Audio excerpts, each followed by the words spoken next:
Last video में हम लोगों ने देखा था कि किस तरीके से डिबेंचर्स का इशू किया जाता है और किस तरीके से बैलेंस शीट में डिबेंचर्स की एंट्री पोस्ट की जाती है एज अ लॉन्ग टर्म डेब्ट as a long term borrowings, as a short term borrowings and when current maturities of long term borrowings का किस तरीके से बैलेंस शीट में पोस्टिंग की जाती है। क्लियर है सबको? तो सभी को ये समझ में आया होगा, ठीक। और उसके बाद हम लोगों ने ये भी देखा था कि जैसे शेयर्स में जनरल एंट्रीज होती हैं, ठीक है, पार वैल्यू पे, प्रीमियम वैल्यू पे एंड डिस्काउंट वैल्यू पे, तो उसी तरीके से डिवेंचर्स में भी एंट्रीज होती हैं, पार वैल्यू पे, प्रीमियम वैल्यू पे एंड डिस्काउंटेड वैल्यू पे। क्लियर है? जैसे कैश अदर देन जैसे शेयर अदर देन कैश भी इश्यू किए जाते हैं, वैसे ही डिवेंचर्स भी अदर देन कैश भी इशू किए जाते हैं। क्लियर है? And exchange for collateral securities के लिए भी डिवेंचर्स इशू किए जाते हैं। तो आज हम लोग देखेंगे कि issue of debentures for cash क्या है। ठीक, debentures issued for cash may be issued at par, at premium और एट डिस्काउंट। तो ये जो डिवेंचर हैं, जब हम इनको कैश के लिए इशू करते हैं तो या तो पार पर इशू होते हैं या प्रीमियम पे इशू होते हैं या फिर डिस्काउंट पे इशू होते हैं।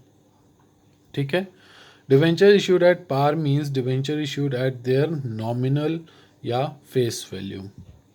डिवेंचर जब पार वैल्यू पे इशू होता है, इसका मतलब ये होता है कि उसको हम उसकी फेस वैल्यू पर इशू कर रहे हैं। ठीक, for example debenture of nominal value of ₹100 issued at 100। अब मान लीजिए उसकी फेस वैल्यू 100 है और वो 100 पर ही इशू किया जा रहा है, तो इसको बोलेंगे पार वैल्यू। ठीक है, debentures issued at premium means debenture issued at a price that is higher than its nominal value. अब जो डिवेंचर्स उसकी फेस वैल्यू से ज़्यादा वैल्यू पे इशू किए जा रहे हैं, ठीक है, उसको बोलते हैं debentures issued at premium value. मान लीजिए अगर किसी डिवेंचर की वैल्यू या फेस वैल्यू 100 रुपीज़ है और उसको 110 रुपीज़ में इशू किया जा रहा है, या मान लीजिए 101 रुपीज़ में भी इशू किया जा रहा है, तो वो जो एक्स्ट्रा 1 रुपीज़ है वो क्या हो गया, हमारी प्रीमियम वैल्यू हो गया। ठीक, ऐसे ही डिवेंचर्स इशूड एट डिस्काउंट, इससे पहले एक पॉइंट और देख लेते हैं यहाँ पे।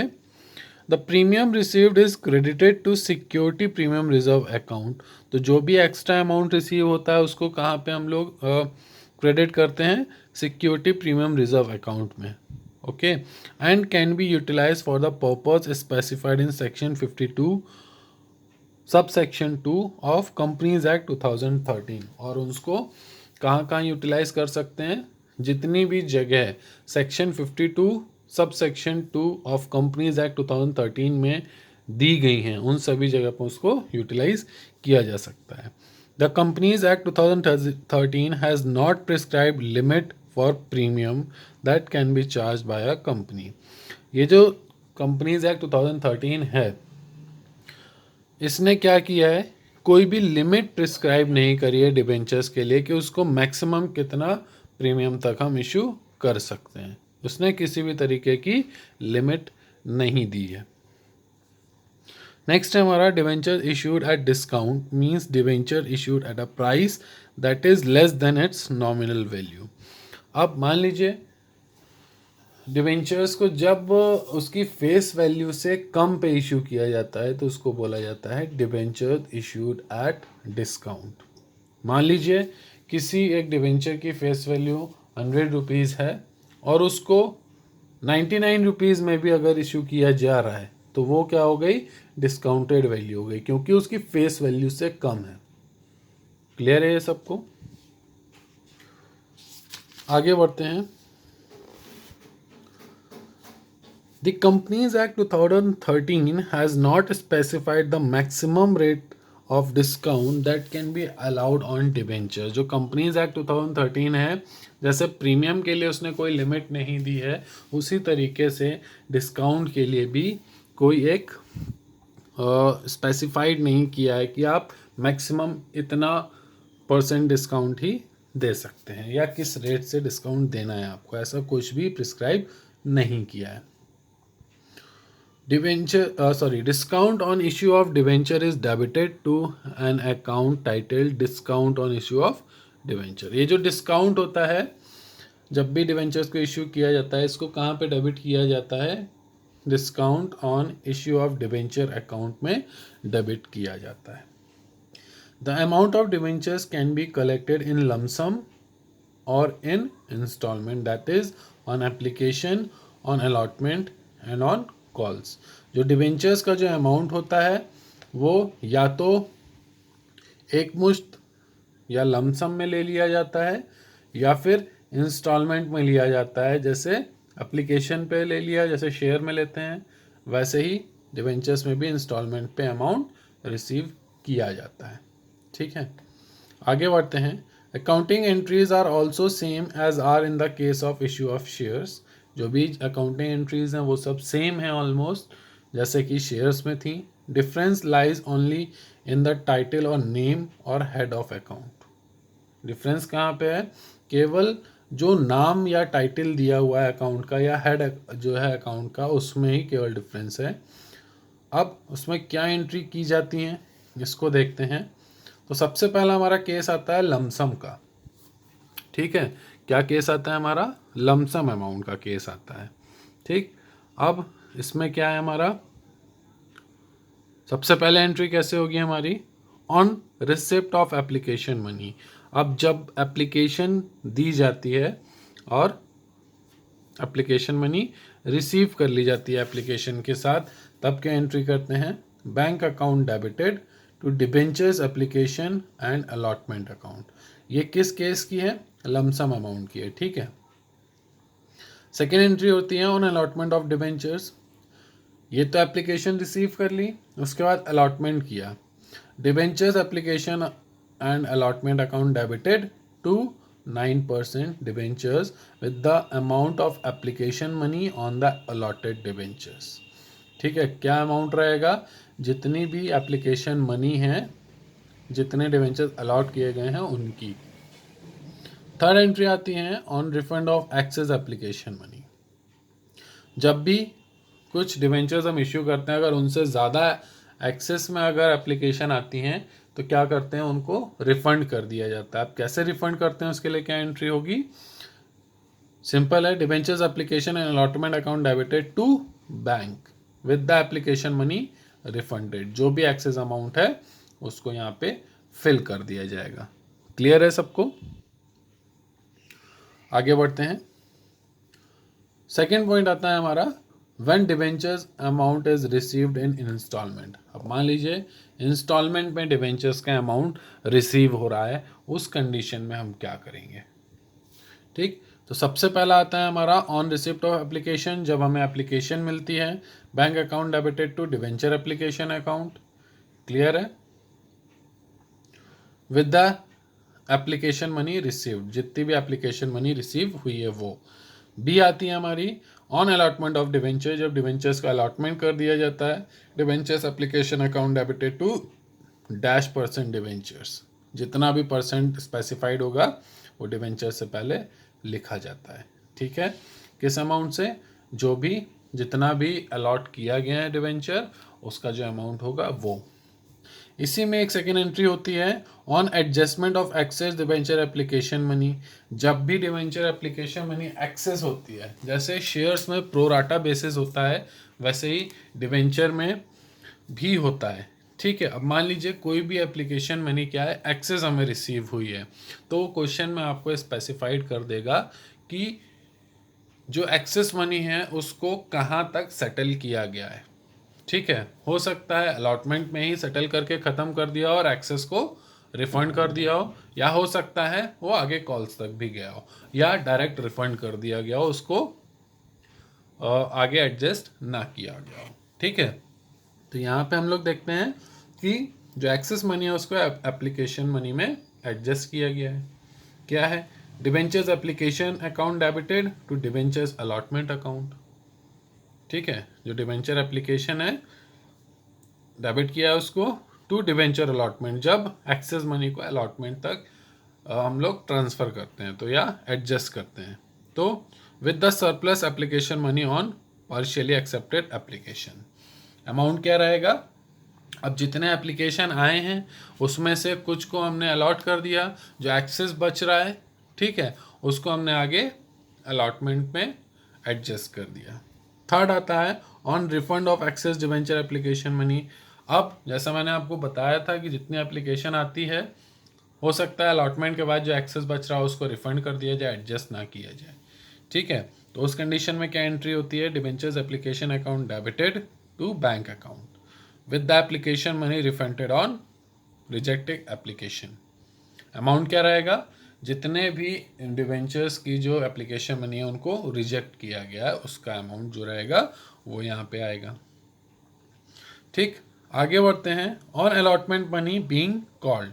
अब जब अलॉटमेंट मनी जो है वो ड्यू हो रही है तब क्या करेंगे, debenture allotment account debited to dash percent debentures account, ठीक, with the amount due on allotment of the debentures, जितना भी अमाउंट अलॉटमेंट पे ड्यू हो रहा है, ठीक है।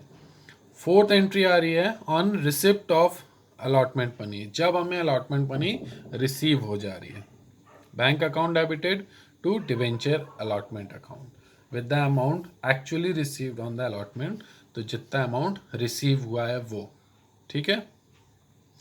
लास्ट आती है हमारी on calls money being called, जब कॉल मनी है उसको वो ड्यू हो रही होती है या उसको जब कंपनी मांगती है तब क्या होता है, debenture call account debited to dash percent debentures with the money due on particular call, और जब कॉल मनी रिसीव होती है उसकी एंट्री क्या होती है, bank account debited to debentures call, जो भी अमाउंट रिसीव हो रहा है उस पर्टिकुलर कॉल पे।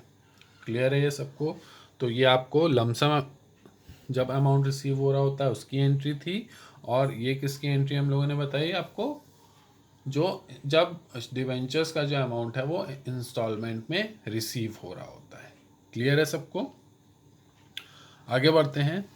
In case more than one call is made, the call accounts are suitably titled as debentures first call account or debentures second call account. If only one call is made, then it is called debentures first and final call account in place of debentures first call account. Otherwise, otherwise the word final is added to the last installment. ठीक है, the accounting entries are same as discussed above. जब मान लीजिए एक ही call या एक से ज़्यादा कॉल अगर रिसीव हो रही है कंपनी को, तो क्या करना है हमें, उसका नाम कैसे लिखेंगे, जैसे डिवेंचर फर्स्ट कॉल या डिवेंचर सेकंड कॉल, जैसे शेयर में हम लोग लिखते थे शेयर फर्स्ट कॉल या शेयर सेकंड कॉल, ठीक है। और मान लीजिए अगर केवल एक ही कॉल रिसीव हो रही है तो उसका हम नाम क्या लिखेंगे, debenture first and final call, ठीक है, मतलब पहली और आखिरी कॉल, जो पहली है वही लास्ट है। क्लियर है, इसके अलावा कोई भी नहीं लेनी। अब मान लीजिए अगर हमने एक ही कॉल हो रही है उसमें हमने केवल फर्स्ट कॉल लिख दिया है, तो इसका मतलब क्या है, जो फाइनल कॉल है वो अभी आनी बाकी है। इससे हमारी जो क्वेश्चन हम सॉल्व करेंगे वो रॉन्ग हो जाएगा, क्योंकि जब क्वेश्चन में एक ही कॉल दी गई है तो हम एक की ही एंट्री करेंगे, means first and final call, ठीक है। अब जब क्वेश्चन में अगर बोल दिया है आपको कि कंपनी ने फाइनल कॉल अभी मांगी नहीं है, वो आगे मांगेगी, तो क्या करेंगे, फर्स्ट कॉल करके वहीं छोड़ देंगे। इसका मतलब जब कंपनी मांगेगी तब फाइनल कॉल की एंट्री की जाएगी। क्लियर है, आगे बढ़ते हैं। Issue of debentures at par. अब यहाँ पे हमारे केसेस स्टार्ट होंगे कि जब पार वैल्यू पे डिवेंचर इशू किए जा रहे हैं तो क्या एंट्रीज होती हैं, ठीक। Debentures are said to have been issued at par when the issue price of debenture is equal to the nominal value. Nominal value को हम लोग फेस वैल्यू भी बोलते हैं, ठीक। अब मान लीजिए डिवेंचर, जैसे मैंने आपको पहले बताया था, अभी एक्सप्लेन किया है कुछ मिनट पहले ही, कि जब भी कभी डिवेंचर्स को उसकी जो नॉमिनल वैल्यू है या फेस वैल्यू है उस पर इशू किया जाता है तो उसको बोलते हैं debentures issued at par. Clear है? आगे बढ़ते हैं। अब हम लोग कुछ एग्जाम्पल्स देखेंगे।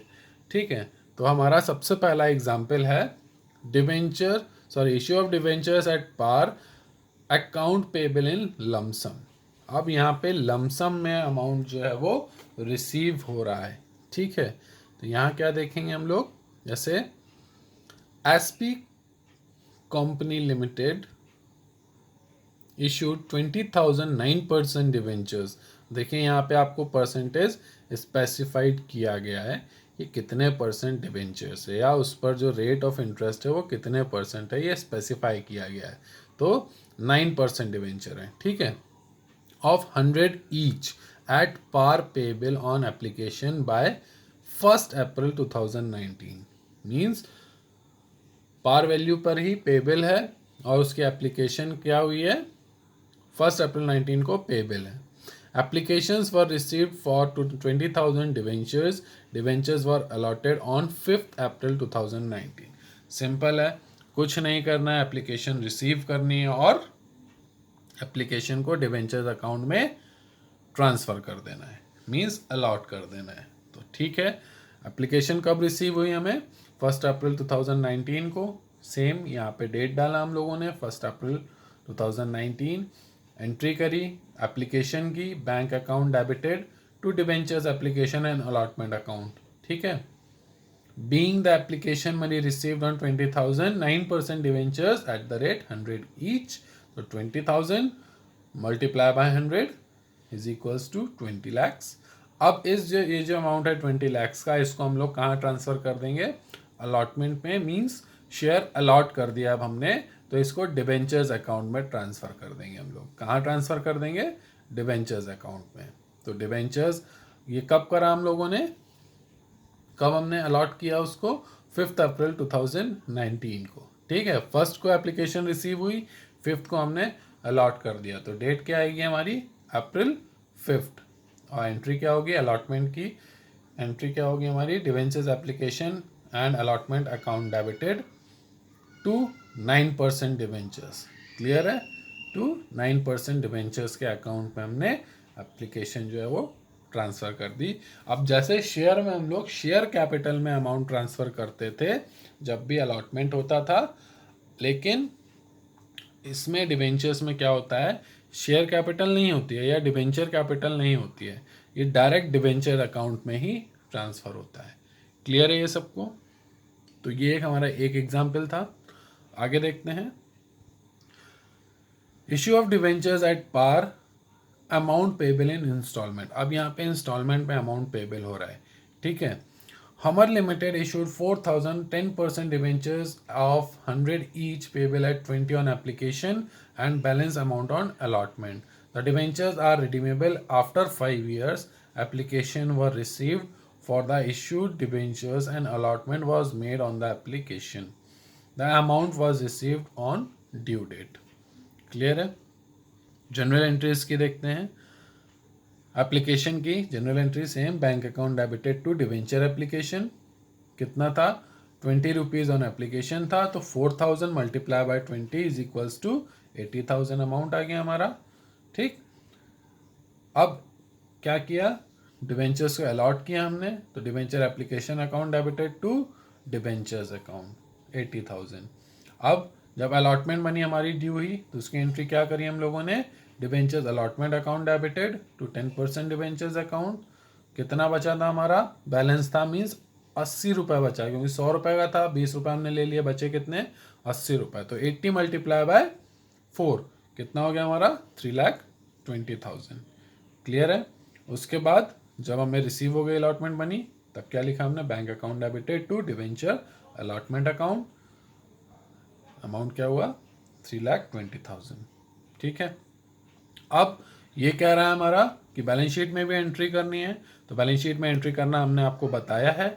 यहाँ पे क्लियर लिखा है the debentures are redeemable after 5 years। Means जो 12 महीने के अंदर पेबल का है वो क्राइटेरिया ख़त्म हो गया यहाँ पे। 24 मंथ का भी क्राइटेरिया खत्म हो गया, तो इसका मतलब क्या है, ये लॉन्ग टर्म बोरोइंग है।